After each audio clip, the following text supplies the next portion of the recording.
الحمد للہ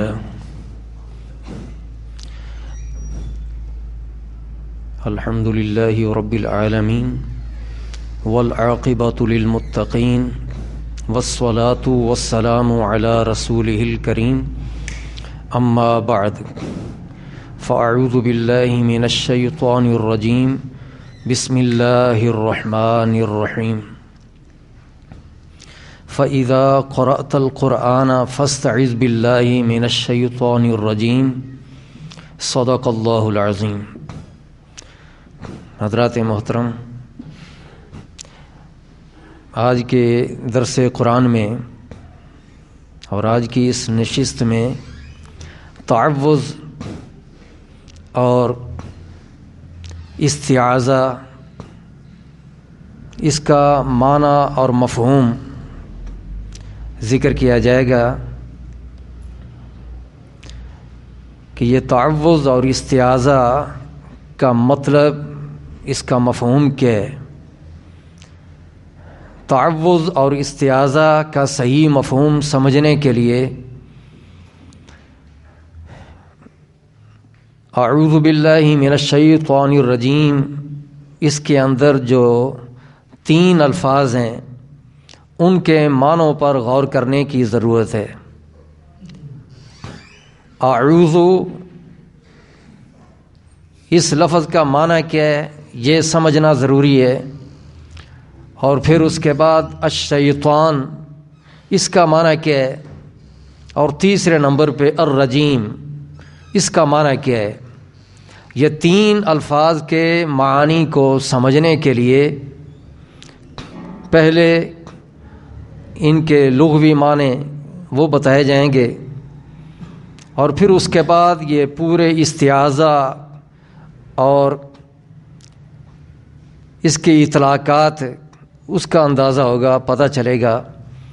تو سب سے پہلے اعوذ باللہ من الشیطان الرجیم کے اندر اعوذ کا لفظ ہے۔ اعوذ، یہ اعاذ یعوذ، عوذن سے یہ لفظ بنے، تعوذ بھی اور استعاذہ بھی۔ اور اعوذ لفظ، یہ اعوذ واحد متکلم فعل مضارع کا صیغہ ہے، اور اس کا ماضی وہ اعاذ ہے اور مضارع یعوذ ہے، اور یہ اعوذ واحد متکلم ہے، اور یہ اعوذ کا جو لفظ ہے یہ اعوذ سے مشتق ہے۔ اور اعوذ کس کو کہتے ہیں اور استعاذہ کس کو کہتے ہیں؟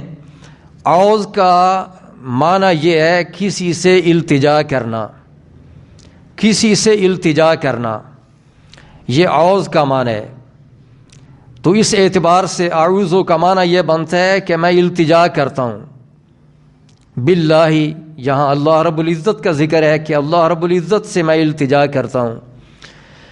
تو اعوذ کا معنی کسی سے التجا کرنا۔ حافظ ابن کثیر رحمۃ اللہ علیہ اپنی تفسیر کبیر کے اندر ذکر فرماتے ہیں، استعاذہ کا معنی یوں بیان کرتے ہیں، وہ فرماتے ہیں کہ استعاذہ کیا ہے؟ ہی الالتجاء الی اللہ تعالی، اللہ رب العزت سے التجا کرنے کا نام استعاذہ ہے۔ اور صرف اتنی بات نہیں، بلکہ حافظ ابن کثیر وہ جب یہ ذکر کرتے ہیں، استعاذہ کا معنی بیان کرتے ہیں کہ الالتجاء الی اللہ تعالی، تو اس کے ساتھ ہی وہ آگے یہ بھی ذکر فرماتے ہیں وَلِلْتِصَاقُ بِجَنَابِهِ مِنْ شَرِّ كُلِّ ذِي شَرٍ، کہ اللہ رب العزت سے التجا کرنا، اور التجا کرنے کے علاوہ ہر صاحب شر کے شر سے پناہ حاصل کرنے کے لیے اللہ رب العزت کی بارگاہ میں وابستہ ہو جانا، اللہ رب العزت کی ذات سے تعلق کو جوڑ لینا، اللہ رب العزت کی بارگاہ سے منسلک ہو جانا، اس کو استعاذہ کہتے ہیں۔ صرف التجا کرنے کو استعاذہ نہیں کہتے، بلکہ حافظ ابن کثیر وہ تفسیر کے اندر یہ بیان فرماتے ہیں کہ استعاذہ یہ ہے کہ اللہ رب العزت سے التجا کی جائے، اور التجا کرنے کے بعد پھر اللہ رب العزت کے ساتھ وابستگی کو قائم کیا جائے، تعلق اس کو برقرار کیا جائے، ہر شر والے کے شر سے بچنے کے لیے اور پناہ حاصل کرنے کے لیے اللہ رب العزت کی بارگاہ سے منسلک رہنے کا نام استعاذہ ہے۔ اسی طرح امام راغب اصفہانی وہ المفردات کے اندر ذکر کرتے ہیں، العوذ کا معنی بیان کرتے ہیں کہ العوذ کس کو کہتے ہیں۔ وہ فرماتے ہیں کہ الالتجاء الی الغیر، کسی دوسرے سے التجا کرنا، الالتجاء الی الغیر، کسی دوسرے سے التجا کرنا، والتعلق بہ، اور التجا کرنے کے بعد اس سے منسلک ہونے کو عوذ کہتے ہیں۔ یہ عوذ میں سے اعوذ کا لفظ ہے۔ تو امام راغب اصفہانی انہوں نے بھی اسی بات کو واضح کیا کہ عوذ کہتے ہیں کسی سے التجا کرنے کو اور اس کے ساتھ منسلک رہنے کو عوذ کہتے ہیں۔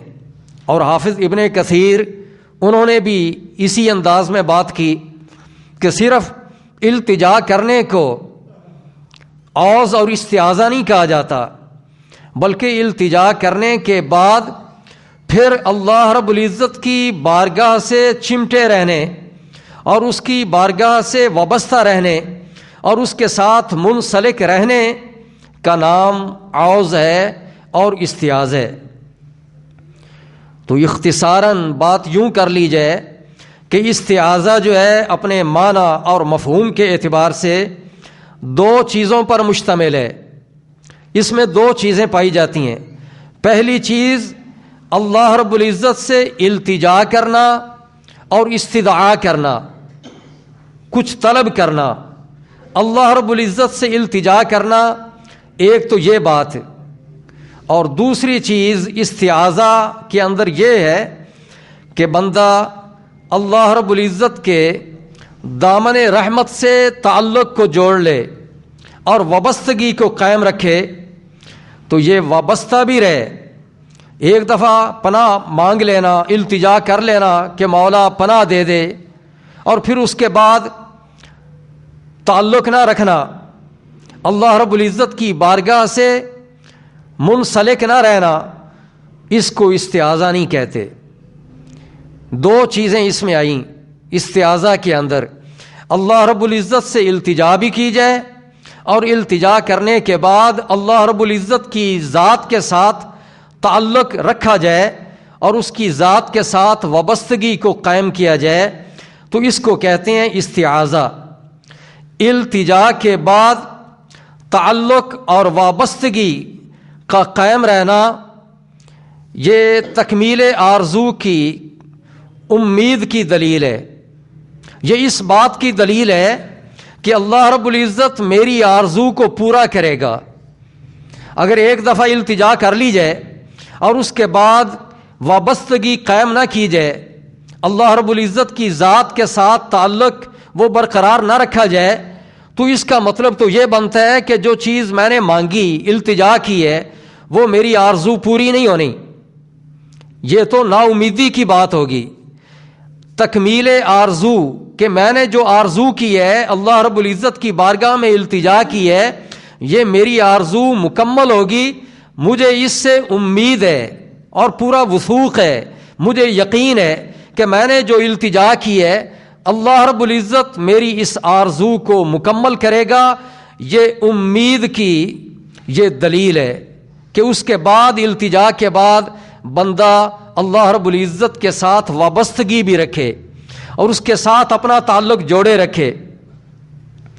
تو تعوذ اور استعاذہ یہ دو چیزیں ایک ہی معنی تو بنتا ہے، استعاذہ کا معنی ہے پناہ حاصل کرنا، اور تعوذ کہتے ہیں پناہ مانگنا، لیکن یہ تعوذ اور استعاذہ دو چیزوں کا نام ہے، التجا کا نام اور تکمیل کے آرزو کی تکمیل کی امید کا نام، کہ یہ جو میں نے آرزو کی ہے اللہ رب العزت اس کو پورا کرے گا، اور مجھے یہ امید ہے کہ پورا کرے گا۔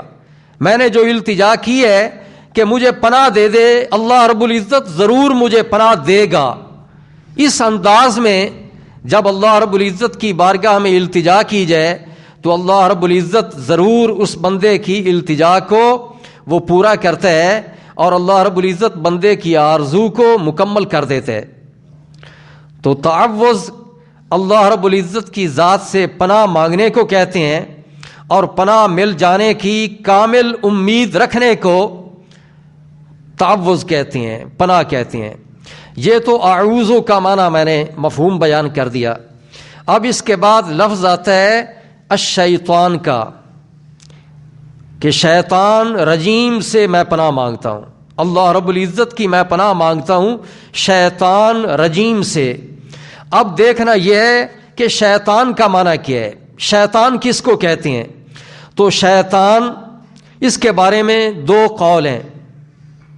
ایک قول وہ تو یہ ہے کہ یہ شیطان کا لفظ شطن سے ہے، شاطانہ، اس سے یہ لفظ بنا ہے شیطان کا، اور شاطانہ اس سے یہ مشتق ہے، یعنی شین، طا اور نون، یہ تین حرف جو ہیں یہ اصلی حرف ہیں شیطان لفظ کے اندر، اور جب یہ اصلی لفظ ہیں تو پھر اس کا وزن کیا ہوگا؟ شیطان کا فعال، نون اصلی ہے، شاطانہ سے یہ لفظ شیطان کا یہ بنا ہوا ہے۔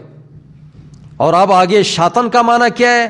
وہ شاطن کا معنی وہ دوری کا آتا ہے، اور دوسرا یہ ہے کہ شاطا، یشیت، شاطا، یہ شاطا سے یہ مشتق ہے، اور شاطا اس سے اگر مشتق ہو تو اس کا معنی وہ کیا بنے گا؟ اس کا معنی جلنا، حسد اور غصہ کرنا، یہ چیزیں اس معنی میں پائی جاتی ہیں۔ تو شیطان کا لفظ یا تو شطن سے بنے اور یا یہ شاطا سے بنے، اور شطن اس کا معنی کیا ہے، اور یہ شیطان کا لفظ یہ شاطانہ سے بنا ہے۔ اس کی دلیل کیا ہے؟ ایک قول یہ ہے، اور اس کی دلیل یہ ہے کہ امام راغب اصفہانی المفردات کے اندر وہ یہ ذکر کرتے ہیں، یہ جو قول پہلا بیان کیا اس کے حوالے سے وہ یہ بیان کرتے ہیں کہ الشیطان، یہ جو لفظ الشیطان کا ہے، النون فیہ اصلیتن، اس میں نون جو ہے وہ اصلی ہے، یہ زائدہ نون نہیں۔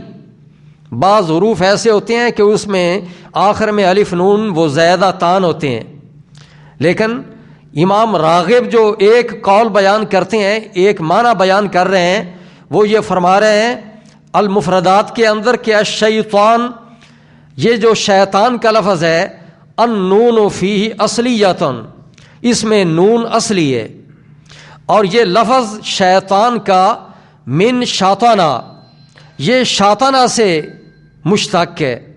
اور شاطانہ کا معنی کیا ہے؟ امام راغب وہ فرماتے ہیں کہ شاطانہ کا معنی یہ ہے تباعدہ، اور تباعدہ کا معنی کیا ہے؟ اس کا معنی یہ ہے کہ وہ دور ہوا، تباعدہ کا معنی ہے دور ہوا، یہ تباعدہ معنی ہے شاطانہ کا، تو شاطانہ کا معنی بھی یہ ہوا دور ہوا، اور اس شاطانہ میں سے یہ لفظ شیطان کا بنے۔ ایک معنی تو یہ۔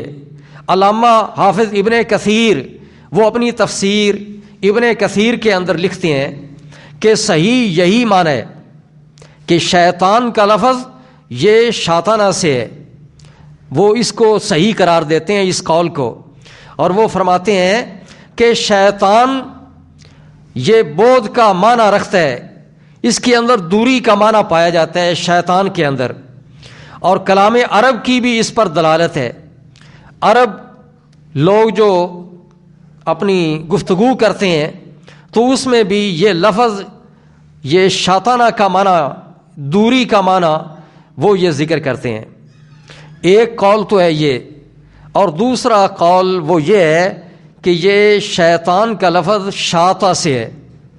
شاطا سے اگر ہو تو امام راغب اصفہانی رحمۃ اللہ علیہ وہ المفردات میں یہ دوسرا قول اپنے الفاظ میں یوں ذکر کرتے ہیں، وہ فرماتے ہیں کہ قیلا، اس قول کو، یہ جو دوسرا قول ہے اس کو قیلا کے ساتھ بیان کرتے ہیں، اور جو بات قیلا کے ساتھ کی جائے تو اس میں ضعف ہوتا ہے، کمزوری ہوتی ہے۔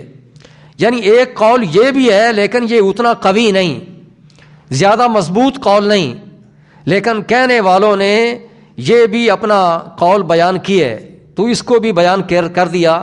امام راغب فرماتے ہیں کہ یہ بھی کہا گیا ہے کہ یہ جو لفظ شیطان کا ہے یہ اس کے اندر بلیل نون و فی زائدۃن، اس کے اندر نون جو ہے یہ زائد حرف ہے، یہ اصلی حرف نہیں ہے شیطان میں۔ اور وہ فرماتے ہیں کہ وہ جو بعض لوگ یہ قول بیان کرتے ہیں کہ یہ شیطان لفظ کے اندر نون جو ہے یہ زائد ہے، وہ یہ کہتے ہیں کہ من شاطا، یہ لفظ شیطان کا شاطا سے ہے، شاطا یشیتو، اور اس کا معنی کیا ہے؟ اس کا معنی وہ یہ بیان کرتے ہیں کہ احترقا غضباً، احترقا غضباً، غصے میں جل جانا، غصے کے اندر جل جانا، بہت زیادہ غصہ کھا جانا، اور غصہ اور حسد اور کینہ اور جلنا، یہ معنی شاطا یشیتو کا بیان کیا جاتا ہے، اور اس میں سے یہ لفظ الشیطان ہے۔ اور امام راغب آگے فرماتے ہیں کہ فالشیطان مخلوق من النار، شیطان کو آگ سے پیدا کیا گیا ہے، کما دل علیہ وخلق الجان من مارج من نار، جیسا کہ یہ آیت قرآن پاک کی اس معنی پہ دلالت کرتی ہے۔ اللہ رب العزت فرماتا ہے کہ یہ جو جنات ہیں ان کو اللہ رب العزت نے پیدا کیا آگ کے شعلے سے، آگ کے شعلے سے پیدا کیا، تو آگ کا شعلہ اس کے اندر جلنا ہے، تو یہ جلنا معنی یہ پایا جاتا ہے اس میں۔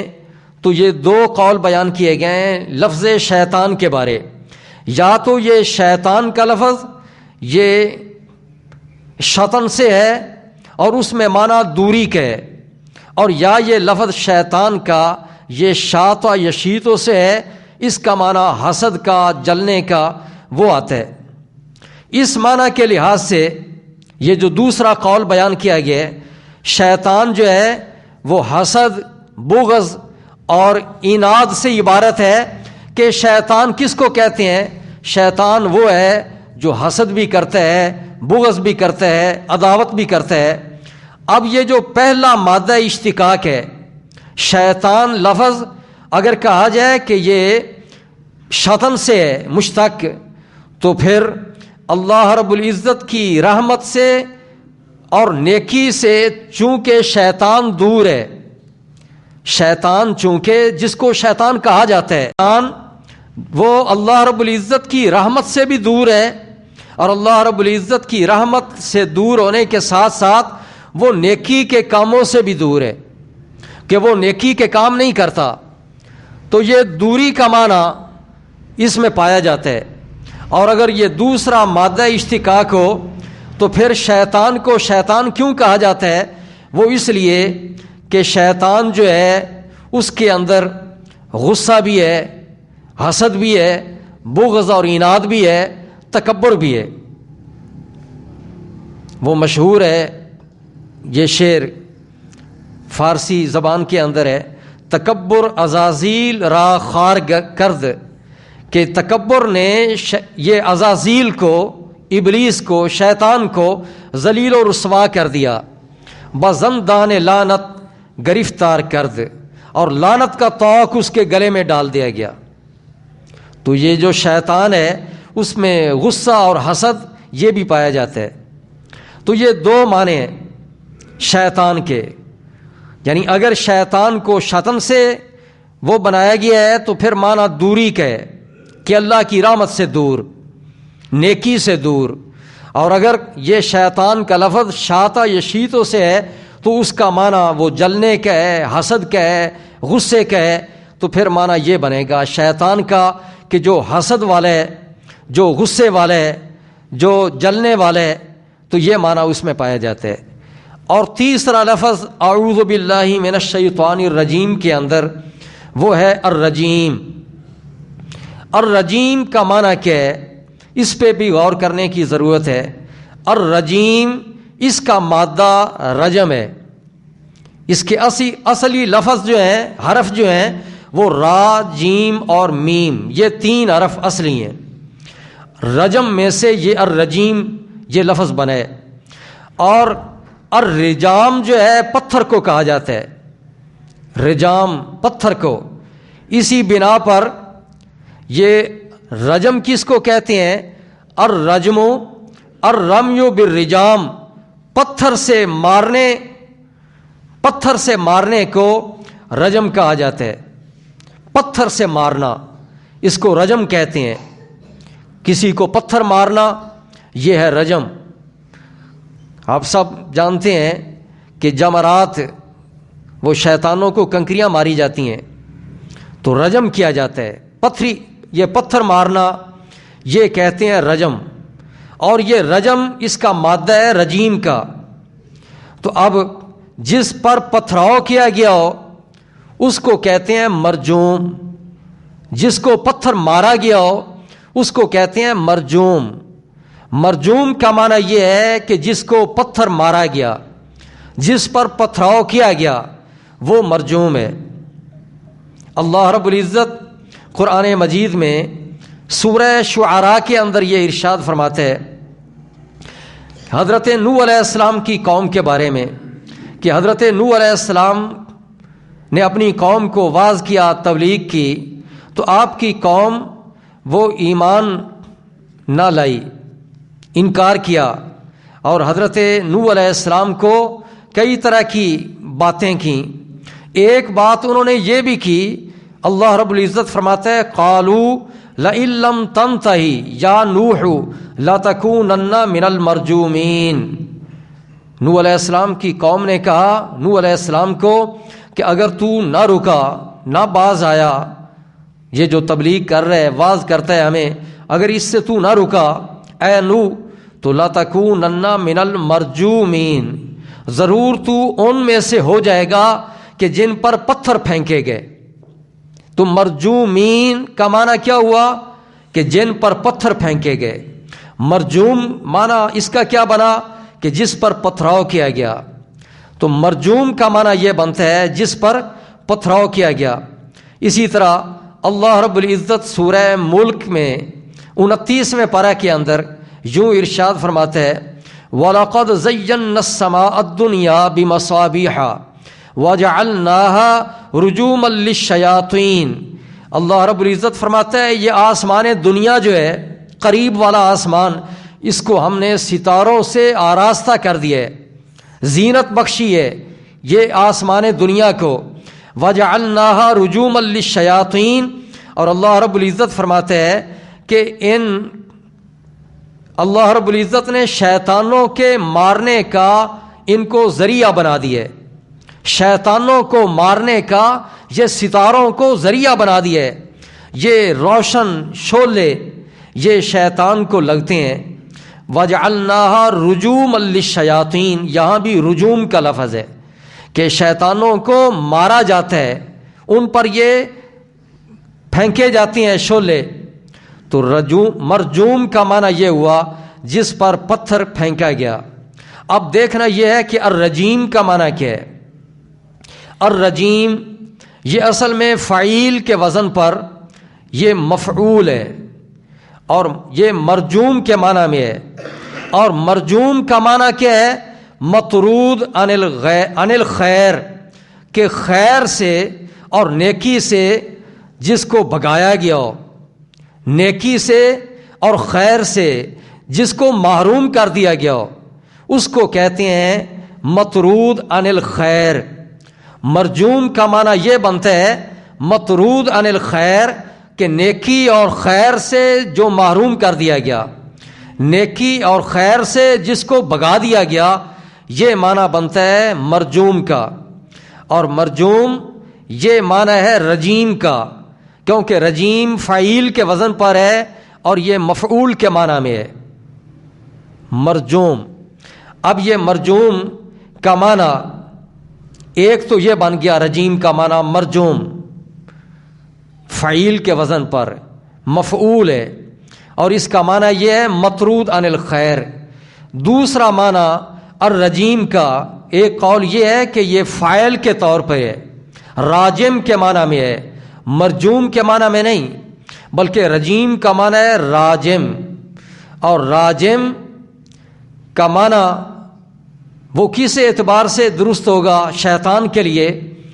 علامہ ابن کثیر وہ اپنی تفسیر ابن کثیر میں اس کی وجہ وہ یہ لکھتے ہیں کہ شیطان کو شیطان اس لیے کہا جاتا ہے لِأَنَّهُ يَرْجُمُ النَّاسَ بِالْوَسَاوِسِ، کیونکہ شیطان لوگوں کے دلوں میں وسوسے ڈالتا ہے، لوگوں کے دلوں میں وسوسے ڈالتا ہے، یہ وسوسے ڈالنے والے پھینکنے والے، تو یہ شیطان بھی چونکہ وسوسے لوگوں کے دلوں میں ڈالتا ہے پھینکتا ہے، اس بنا پہ یہ راجم کا معنی ہوگا کہ وسوسے ڈالنے والا۔ تو رجیم کا دوسرا معنی وہ یہ بنا کہ وسوسے ڈالنے والا، یہ راجم کے معنی میں ہے۔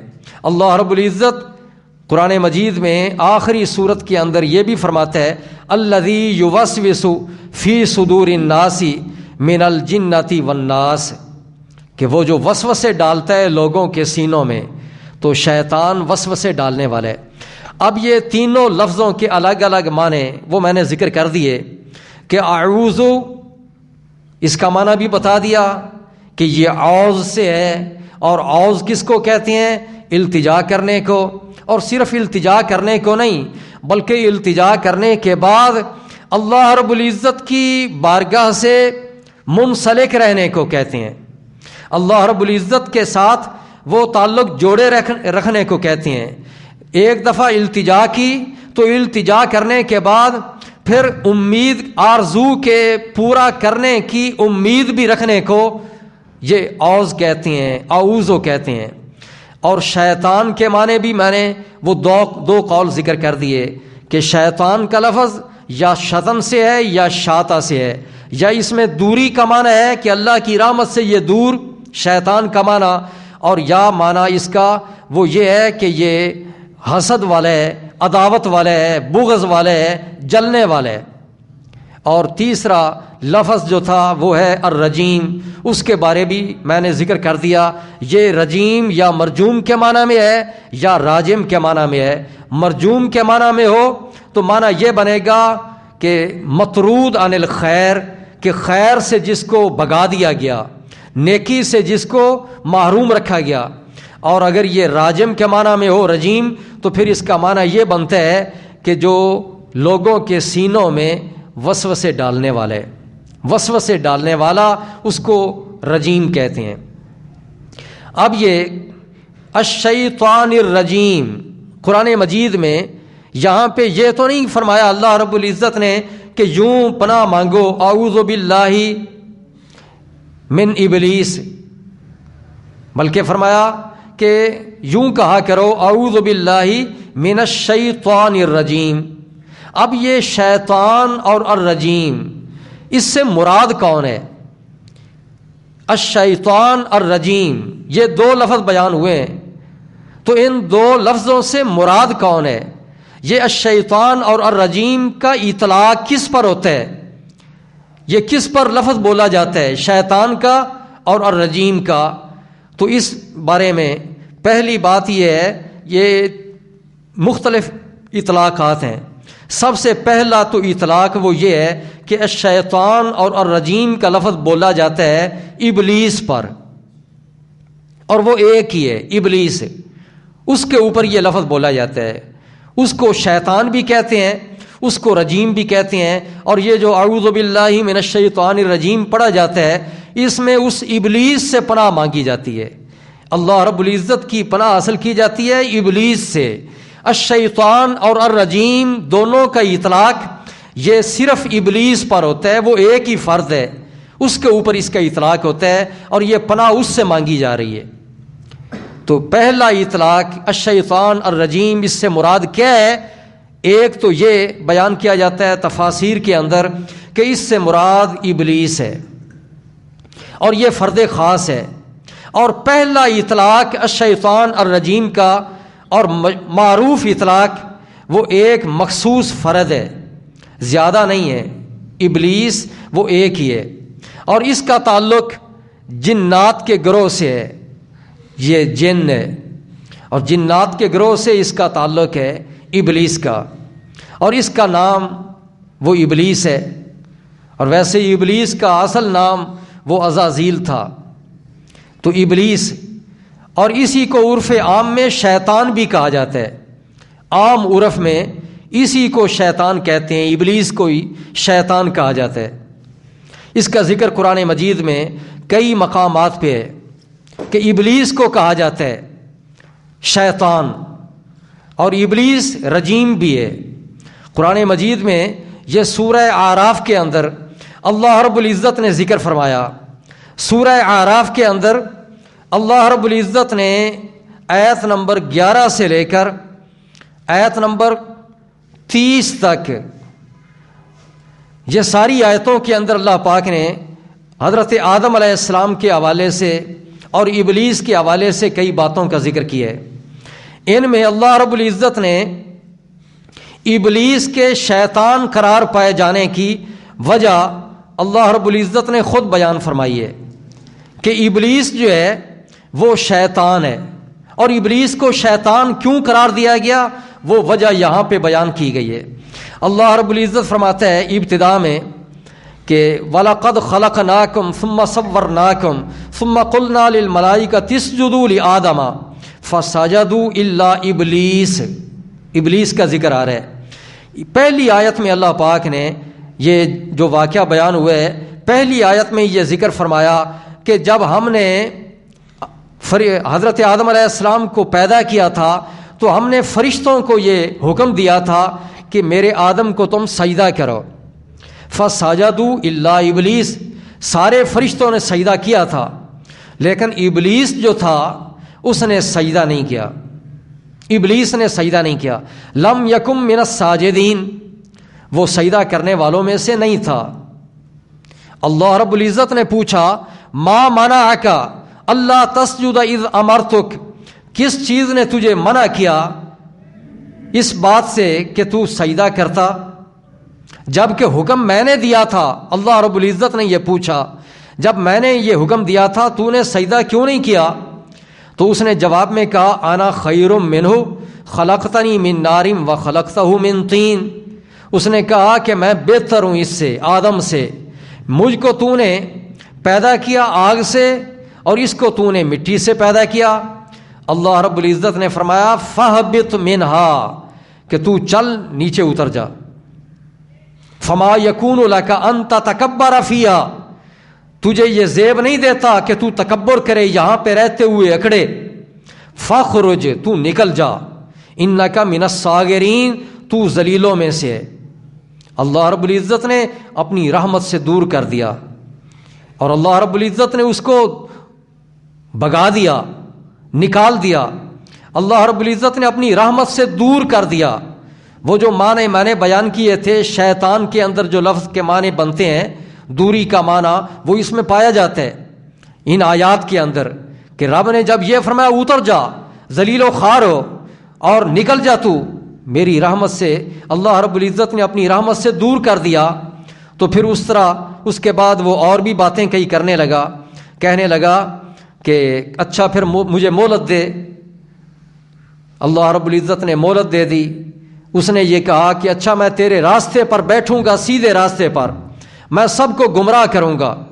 اللہ رب العزت نے پھر فرمایا، یہ آیت نمبر 18 میں اللہ رب العزت نے دوبارہ یہاں پہ فرمایا اخرج منہا، نکل جا یہاں سے.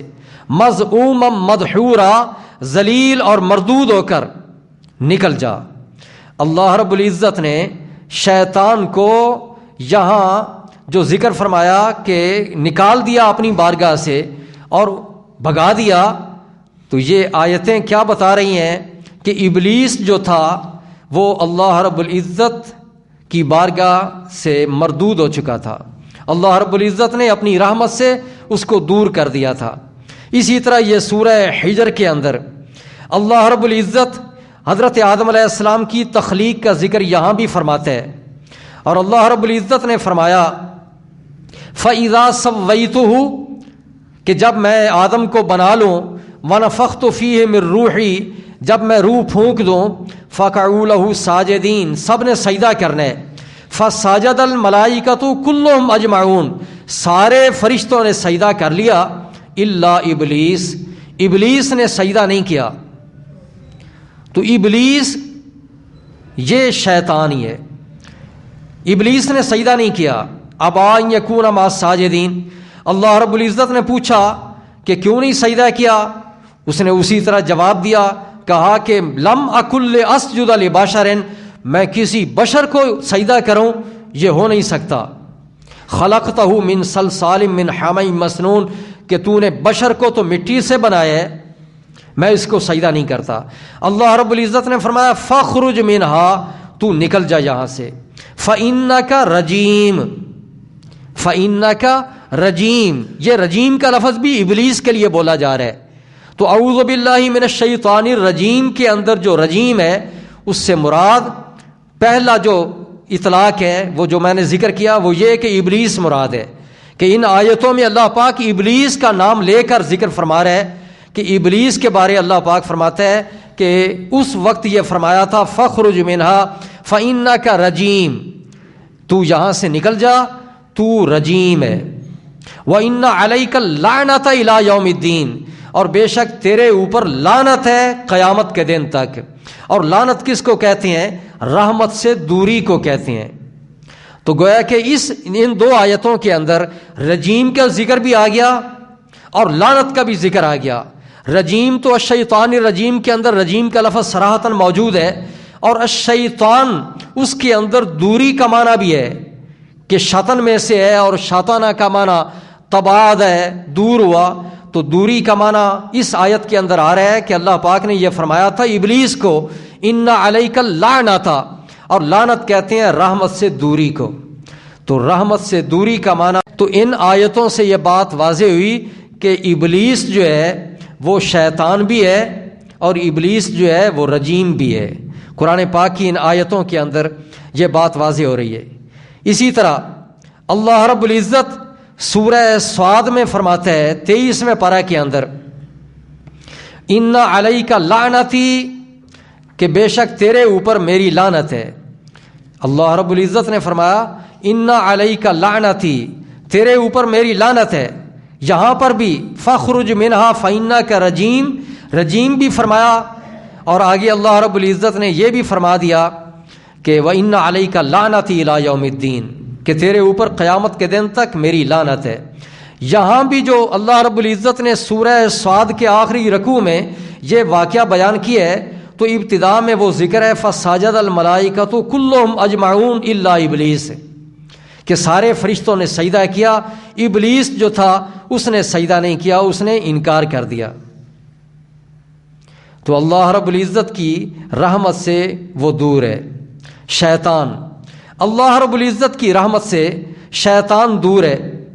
تو پہلا احتمال وہ یہ ہے کہ شیطان سے مراد اور الرجیم سے مراد وہ ابلیس ہے، اور دوسرا احتمال وہ یہاں پہ یہ کہ اللہ رب العزت نے یہ جو ارشاد فرمایا الشیطان الرجیم، یہاں نوع انسانی اور جنات کے وہ سارے افراد مراد ہیں کہ جو اپنے فکر اور عمل کے اعتبار سے شیطنت کے مظاہر ہیں، جن میں شیطانگی پائی جاتی ہے، وہ خواہ جن ہو یا انسان ہو، سارے ہی مراد ہیں۔ وہ شیطان اور الرجیم ان کو کہا گیا ہے۔ اللہ رب العزت سورہ انعام میں یہ ارشاد فرماتا ہے وَكَذَلِكَ جَعَلْنَاكُمْ وَكَذَلِكَ جَعَلْنَا لِكُلِّ نَبِيٍّ عَدُوًّا شَيَاطِينَ الْإِنسِ وَالْجِنِّ یوحی. اللہ رب العزت فرماتا ہے کہ ہم نے ایسے ہی ہر نبی کا دشمن بنا دیا. کس کو دشمن بنا دیا؟ انسانوں اور جنوں میں جو شیطان ہیں ان کو دشمن بنا دیا. تو انسان اور جن یہ کئی لوگ وہ شیطان ہیں. وہ کون سے لوگ شیطان ہیں؟ جو ایک دوسرے کو لڑاتے ہیں، جو حسد کرتے ہیں، جو عداوت رکھتے ہیں، جو شیطانگی کرنے والے لوگ ہیں، ان پر بھی یہ لفظ بولا جاتا ہے الشیطان کا.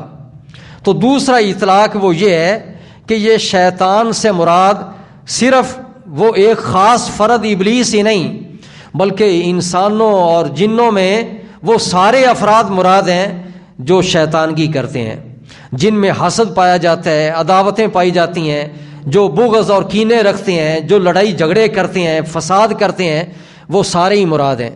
اللہ رب العزت پہلے پارہ میں یہ ارشاد فرماتا ہے وَإِذَا خَلَوْا إِلَىٰ شَيَاطِينِهِمْ کہ جب یہ منافق لوگ اپنے شیطانوں کے ساتھ وہ الگ تھلگ ہوتے ہیں، اکیلے ہوتے ہیں. تو یہاں شیطانوں سے مراد کون ہیں؟ وہ ان کے جو بڑے ہیں، جو منافقوں کے بڑے ہیں، جو کافر ہیں. وہ بعض اوقات ادھر کافروں سے جا کر منافق کہتے تھے نا، ادھر ایمان والوں کو کہتے تھے کہ ہم ایمان لے آئے، اور ادھر جا کر وہ کافروں کو کہتے تھے منافق، وہ کہتے تھے کہ وَإِذَا خَلَوْا إِلَىٰ شَيَاطِينِهِمْ. اللہ پاک فرماتے ہیں جب وہ اپنے شیطانوں کے پاس الگ ہوتے ہیں، اکیلے ہوتے ہیں، تو وہ اپنے شیطانوں کو جا کے کہتے ہیں اِنَّا مَعَكُمْ بے شک ہم تمہارے ساتھ ہیں، اِنَّمَا نَحْنُ مُسْتَهْزِئُونَ بے شک ہم تو مذاق کرنے والے تھے، ہم نے تو ایسے ہی کہہ دیا تھا. ایمان والوں کو کہہ دیا تھا ہم ایمان لائے، ہم ہیں تو تمہارے ساتھ ہی. تو اللہ رب العزت ان کو بھی شیطان کہتے ہیں، لوگوں کو بھی اور جنوں کو بھی، کہ جن کے اندر یہ غلط چیزیں پائی جاتی ہیں، جن سے شیطان خوش ہوتے ہیں، ان کو بھی شیطان کہا گیا ہے. تو گویا کہ اعوذ باللہ من الشیطان الرجیم کے اندر یہ جتنے بھی لوگ اس طرح کے ہیں ان سب سے پناہ مانگی جاتی ہے کہ مولا جو بھی انسانوں کے اندر شیطانگی کرنے والے ہیں یا جنوں کے اندر شیطانگی کرنے والے ہیں، سب سے میں اللہ کی پناہ مانگتا ہوں. اور شیطانی شر کی کئی صورتیں ہیں. شیطانی جو شر ہوتا ہے اس کی کئی صورتیں ہوتی ہیں. وسوسہ ڈالنا ایک صورت یہ بھی ہے، یہ بھی شیطانی شر ہے. وسوسہ ڈالنا یہ سورہ اعراف کے اندر ہی اللہ رب العزت یہ فرماتے ہیں کہ فوسوس لہم الشیطان کہ شیطان نے حضرت آدم علیہ السلام اور اماں حوا علیہ السلام ان کے درمیان وسوسہ ڈال دیا. اور وسوسہ کیا ڈالا تھا؟ وسوسہ اس انداز میں ڈالا، قسمیں اٹھا کے باتیں کی تھیں اور یہ کہا تھا کہ اللہ رب العزت نے تم کو اس لیے یہاں سے منع کیا ہے کہ اس درخت کے قریب نہ جانا، کہ اگر تم قریب جاؤ گے تو ہمیشہ کے لیے تم یہیں پہ رہ جاؤ گے. اور وقاسمہما انی لکما لمن الناصحین، قسمیں اٹھا کے اس نے یہ بات کی. اور سورہ ناس میں بھی آتا ہے کہ من شر الوسواس الخناس الذی یوسوس فی صدور الناس. تو ایک تو یہ ہے شیطانی شر کی ایک صورت یہ ہے کہ وسوسہ ڈالنا. وہ کوئی بندہ ہو وسوسہ ڈالنے والا تو وہ بھی شیطانی شر ہے، اور کوئی جن ہو وسوسہ ڈالے تو وہ بھی شیطانی شاری ہے، اس سے بھی پناہ مانگی جائے. اعوذ باللہ من الشیطان الرجیم، میں پناہ مانگتا ہوں اللہ کی شیطانی شر سے.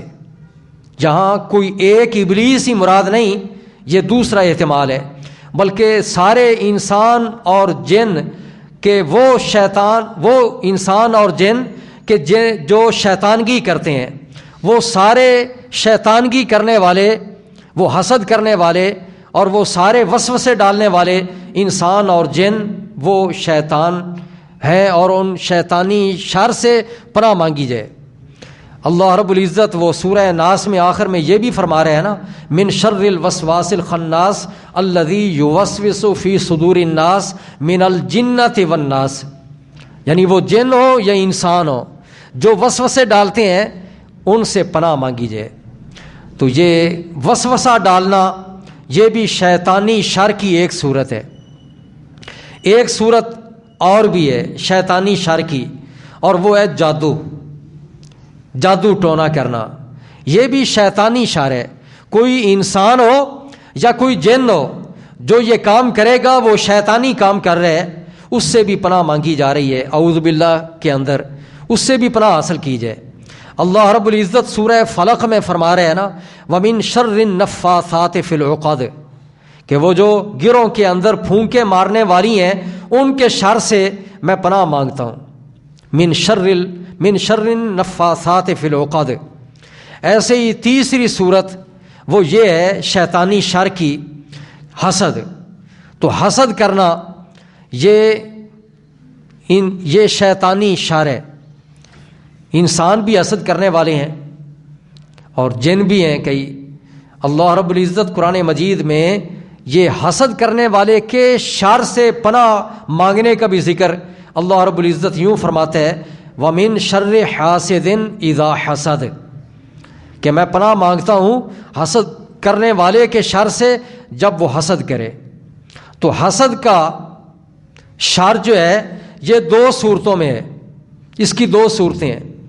ایک تو یہ ہے کہ بندہ جب کوئی حسد کرتا ہے تو حسد کرنے والا کسی کو بہتر حالت میں دیکھ کر جلنے لگتا ہے، کہتا ہے کہ اس کے پاس دولت بہت ہے، فلاں بندے کے پاس اس کی عزت بہت زیادہ ہے، تو بندہ جلتا ہے اور جلنے کے بعد اسے نقصان پہنچانے کی کوشش کرتا ہے۔ ایک حسد کرنے والا وہ ہے جو کوشش کرتا ہے کہ اب میں کسی طرح اس کو نقصان پہنچاؤں، یہ جو اس کو عہدہ مل چکا ہے یہ عہدہ سلب ہو جائے، یہ جو اس کی عزت کی جا رہی ہے یہ عزت ختم ہو جائے، یہ جو اس بندے کو مال اور دولت بہت حاصل ہے یہ مال اور دولت اس کا وہ ختم ہو جائے، یہ غریب ہو جائے، فقیر ہو جائے، تو کوشش بھی کرے جو، اس کو کہتے ہیں۔ ایک صورت یہ ہے حسد کرنے والے کے شر کی، ایک صورت تو یہ ہے، اور دوسری صورت وہ یہ ہے کہ حسد کوئی کرے لیکن کوئی ظاہری طور پر نقصان پہنچانے کی کوشش نہ کرے، ظاہری طور پر کوشش نہ کرے، لیکن بذات خود وہ اندر ہی اندر جلتا رہے، غیر حسی طور پر، غیر مرئی طور پر اسے کوئی دیکھے نہ کہ یہ حسد کرنے والا جس سے حسد کر رہا ہے یہ اس کو نقصان پہنچانے کی کوشش کر رہا ہے، اس کام میں لگا ہوا ہے کہ نقصان پہنچے، ظاہری طور پر کسی کو دکھائی نہ دے کہ یہ نقصان پہنچا رہا ہے۔ حسد کرنے والا وہ بھی ہے لیکن کیسے کہ وہ اندر ہی اندر جلتا رہے۔ عرف عام میں اس کو نظر بد کہتے ہیں، نظر بد، کہ اب ظاہری طور پر اس نے کوئی ایسا کام نہیں کیا کہ کسی کو پتہ چلے کہ اس نے اس کو نقصان دیا ہے، پہنچایا ہے، لیکن یہ اس نے نظر، بری نظر وہ لگائی اور اندر ہی اندر یہ جر رہا تھا، تو جب اس نے اس کو دیکھا تو دیکھنے کی وجہ سے وہ بندہ جو ہے وہ بیمار ہو گیا، وہ بندہ جو ہے ہلاک ہو گیا، وہ بندہ کہ جس پہ اس نے وہ بد کی بری نظر ڈالی ہے وہ بندہ جو ہے وہ غریب ہو گیا۔ تو یہ بھی اس کے بھی اثرات ہوتے ہیں۔ تو یہ جو من شر حاسد اذا حسد ہے اس کے اندر دونوں ہی صورتیں آ جاتی ہیں، اور یہ نظر بد اور نظر شر جو ہے یہ قرآن پاک سے ثابت ہے کہ یہ نظر جو ہے لگ جاتی ہے، بری نظر۔ اللہ رب العزت یہ سورہ یوسف کے اندر ذکر فرماتا ہے حضرت یعقوب علیہ السلام کا۔ اللہ رب العزت فرماتا ہے کہ جب حضرت یوسف علیہ السلام کے بھائی وہ سارے اکٹھے ہو کر جانے لگے تھے اور ساتھ بنیامین بھی تھے، اور جب حضرت بنیامین بھی ساتھ تھے، حضرت یوسف علیہ السلام کے 11 بھائی وہ جب سفر کر کے جانے لگے تھے، حضرت یعقوب علیہ السلام نے اس وقت اپنے بیٹوں کو یہ نصیحت کی تھی اور یہ فرمایا تھا وقالا یا بنی لا تدخلوا من باب واحد وادخلوا من ابواب متفرقہ، کہ تم ایک ہی دروازے سے شہر میں داخل نہ ہونا، مصر میں ایک ہی دروازے سے داخل نہ ہونا، الگ الگ دروازوں سے جانا، الگ الگ دروازوں سے جانا، کیونکہ وہ سارے ہی حسن و جمال والے تھے۔ اور آپ نے یہ اس لیے منع کیا تھا کہ کہیں تمہیں نظر نہ لگ جائے کہ سارے کے سارے ایک ہی دروازے سے جب تم اندر جاؤ گے تو لوگ دیکھ کر، شہر والے وہ دیکھیں گے کہ یہ سارے بھائی ہیں، اور تم کو دیکھ کر تم کو نظر نہ لگ جائے، تو آپ نے یہ فرما دیا کہ تم ایک ہی دروازے سے داخل نہ ہونا۔ اور مسلم شریف کے اندر یہ حدیث پاک ہے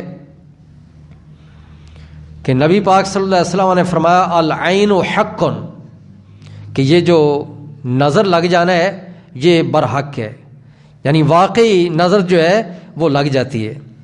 ترمذی شریف کے اندر حدیث پاک ہے سیدنا امام حسن اور سیدنا امام حسین رضی اللہ عنہما، ان کے لیے نبی پاک صلی اللہ علیہ وسلم ان کو دم کیا کرتے تھے اور ان کے لیے پناہ وہ مانگا کرتے تھے اللہ رب العزت کی ان لفظوں کے ساتھ کہ اعیذکما، میں تم دونوں کو پناہ میں دیتا ہوں۔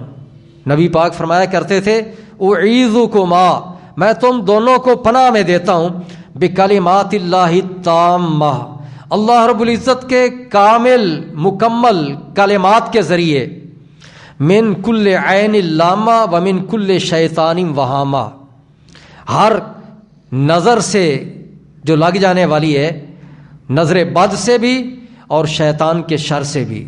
اور ساتھ ہی نبی پاک یہ بھی فرمایا کرتے تھے کہ حضرت ابراہیم علیہ السلام اپنے بیٹے حضرت اسماعیل علیہ السلام اور اپنے بیٹے حضرت اسحاق علیہ السلام کو بھی وہ اسی انداز میں دم کیا کرتے تھے۔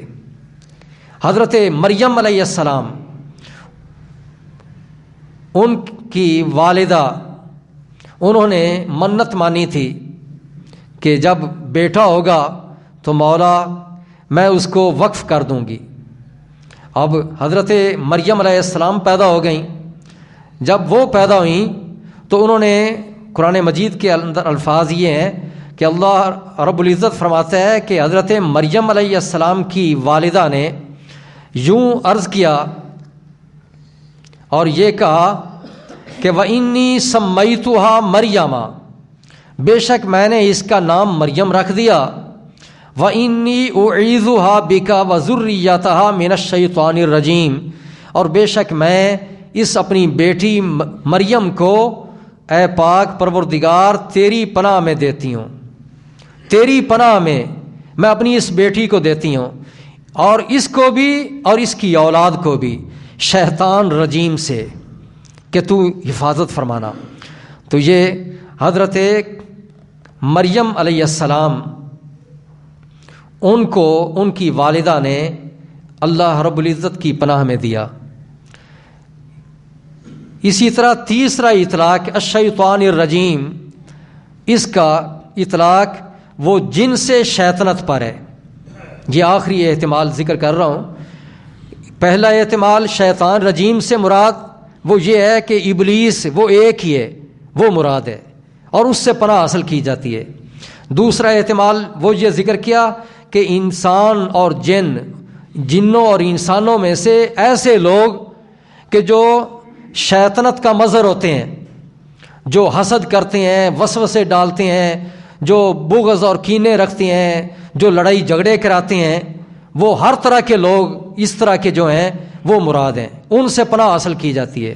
اور تیسرا احتمال وہ یہ ہے کہ الشیطان الرجیم، اس کا اطلاق جن سے شیطنت پر ہے کہ شیطانگی والے جو کام ہیں ان سے پناہ مانگی جائے، یعنی وہ کام جو اللہ کی رحمت اور ہدایت سے دوری کا باعث بنتے ہیں ان کاموں سے پناہ حاصل کی جائے کہ جن کاموں سے اللہ رب العزت ناراض ہوتا ہے اور اللہ پاک اپنی رحمت سے دور کر دیتے ہیں۔ اور ایسے ہی حسد اور عداوت جیسے جو یہ خصلتیں بری خصلتیں ہیں ان خصلتوں سے پناہ مانگی جائے۔ تو الرجیم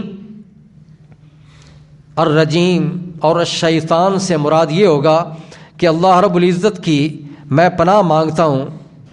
الشیطان الرجیم کا معنی یہ ہوگا کہ اللہ رب العزت سے میں دھتکارے جانے سے پناہ مانگتا ہوں۔ میں اللہ کی پناہ مانگتا ہوں اس بات سے کہ اللہ کی بارگاہ سے میں دھتکارا نہ جاؤں۔ میں اللہ کی پناہ مانگتا ہوں اس بات سے کہ اللہ کی رحمت سے میں دور نہ کر دیا جاؤں۔ میں اللہ کی پناہ مانگتا ہوں اس بات سے کہ وسوسہ اندازی، وسوسے ڈالنا، یہ کام اس سے میں محفوظ رہوں۔ میں وسوسے نہ ڈالوں، میں حسد نہ کروں، میں غیبت نہ کروں، میں لڑائی جھگڑے نہ کراؤں۔ یعنی اپنے بارے مطلقاً انسان پناہ مانگتا ہے اللہ کی، کس شے سے؟ ہر اس کام سے کہ جو اللہ کی رحمت سے دور ہونے کا سبب بنتا ہے، اور ہر اس کام سے کہ جس کی بنا پہ اللہ رب العزت کی لعنت کا بندہ مستحق بن جاتا ہے، ہر اس شے سے پناہ مانگنا یہ احتمال ہے۔ اللہ رب العزت نے قرآن مجید کے اندر الشیطان کا لفظ جتنی بار ذکر کیا ہے، الشیطان کا لفظ جتنی بار اللہ رب العزت نے قرآن مجید کے اندر ذکر کیا ہے، اتنی بار ہی اللہ رب العزت نے پناہ مانگنے کا بھی ذکر کیا ہے۔ پناہ مانگنے کا بھی ذکر، ابلیس کا ذکر۔ اللہ رب العزت پہلا احتمال وہ تھا کہ ابلیس مراد ہے، تو ابلیس کے حوالے سے ہے کہ ابلیس کا جو نام ہے، لفظ ابلیس 11 بار ہے، 11 بار ابلیس کا لفظ ہے۔ اور ابلیس اصل میں سارے باقی جتنی شیطانگی ہو رہی ہے سب کا اصل وہ ابلیس ہی ہے، وہاں سے وہ منبع، وہ شر کا مرکز وہ ہے۔ تو ابلیس جو ہے، ابلیس کا ذکر قرآن مجید میں 11 مرتبہ آیا ہے، لفظ ابلیس۔ اور جب 11 بار ابلیس کا لفظ قرآن مجید میں آیا ہے تو پھر ابلیس سے پناہ مانگی جائے، اس کا ذکر بھی، پناہ مانگنے کا ذکر بھی 11 بار ہی ہے قرآن مجید کے اندر۔ 11 باری پناہ مانگنے کا بھی ذکر ہے۔ وہ کس طرح؟ اعوذ کا لفظ قرآن مجید میں 7 بار ہے، اعوذ میں پناہ مانگتا ہوں 7 بار۔ اور استعذ، فاستعذ، استعذ یہ لفظ قرآن مجید کے اندر 4 بار ہے۔ اس طرح 7 اور 4 دونوں کو ملائیں تو یہ اللہ رب العزت نے یہ پناہ مانگنے کا ذکر قرآن مجید کے اندر 11 بار کیا ہے۔ گویا کہ اللہ رب العزت نے یہ ابلیس کا لفظ یہ 11 بار قرآن مجید میں ذکر کیا، تو 11 بار ہی اللہ پاک نے یہ پناہ مانگنے کا بھی ذکر کر کے یہ بتا دیا کہ ابلیس سے پناہ مانگنا وہ اتنا اہم ہے، اتنا ضروری ہے کہ اللہ پاک نے جتنی دفعہ ابلیس کا ذکر قرآن مجید میں کیا ہے اتنی دفعہ یہ تاکید کے لیے بار بار یہ فرمایا کہ پناہ مانگو، پناہ مانگو، پناہ مانگو۔ کہیں پہ فرمایا تو یہ کہہ دے میں پناہ مانگتا ہوں، تاکہ بندہ محتاط رہے ابلیس سے۔ جب اس ابلیس نے تمہارے باپ اور تمہاری ماں کو وہ نہیں چھوڑا اور ان کے یہ پیچھے پڑ گیا تھا، یہ ان کا دشمن ہے، تو تمہارا خیر خواہ کیسے ہو سکتا ہے؟ تم کو احتیاط کرنی چاہیے، اور شیطان کے یہ شر سے بچنے کے لیے اللہ رب العزت کی پناہ میں آنا چاہیے۔ اللہ رب العزت ہم سب کو شیطان کے شر سے محفوظ رکھے۔ وآخر دعوانا ان الحمد للہ رب العالمین۔ اللہم صلی علی سیدنا و مولانا محمد وعلی آل سیدنا و مولانا محمد وبارک وسلم وصلی علیہ۔ اے پاک پروردگار، ہمارا یہاں پہ مل بیٹھنا اپنی بارگاہ میں قبول اور منظور فرما، اور رب العالمین ہمیں شیطان کے شر سے محفوظ رکھ، اور رب العالمین شیطان کے جو وسوسے ہیں ان سے کے شر سے بھی محفوظ فرما۔ اے پاک پروردگار، حاسدین کے حسد سے سب کو محفوظ رکھ۔ اے رب العالمین ہم سب کو بغض، اناد سے محفوظ فرما، تکبر سے بچائے رکھ۔ اے پاک پروردگار ہم سب کو عاجزی اور انکساری عطا فرما۔ الہ العالمین ہمیں اپنے پیارے محبوب صلی اللہ علیہ وسلم کی محبت عطا فرما، دین اسلام پر سب کو استقامت عطا فرما، قرآن پاک کا نور ہمیں عطا فرما، ہمارے سینوں کو اے پاک پروردگار نور علی نور کر دے، ہمارے دلوں کو پاکیزہ اور صاف ستھرا کر دے۔ اے پاک پروردگار اپنے محبوب اور مقرب بندوں کی معیت اور ان کا قرب ہمیں عطا فرما اور ان کے نقش قدم پر ہمیں چلا۔ الہ العالمین ہمیں حضور نبی پاک صلی اللہ علیہ وسلم کی قیامت کے دن شفاعت نصیب ہو۔ ہمارا پاک پروردگار اٹھنا بیٹھنا چلنا پھرنا سب تیری رضا کے مطابق ہو۔ اے پاک پروردگار دین اسلام کی خدمت کرنے کی ہم سب کو توفیق عطا فرما۔ الہ العالمین اس مرکز کو آباد فرما اور پاک پروردگار اس ادارے کو دن دگنی رات چگنی ترقی عطا فرما۔ اے رب العالمین حضور سیدنا داتا گنج بخش علی حجویری ان کے فیوض و برکات کو جاری و ساری رکھ اور پاک پروردگار ان کے فیوض و برکات سے ہمیں مستفیض ہونے کی توفیق عطا فرما۔ اے پاک پروردگار صوفی غلام سرور رحمۃ اللہ علیہ کے درجات کو بلندیاں عطا فرما۔ حسبنا اللہ ونعم الوکیل، نعم المولا ونعم النصیر، وصلی اللہ تعالی علی حبیبہ سیدنا محمد وآلہ وصحبہ اجمعین برحمتک یا ارحم الراحمین۔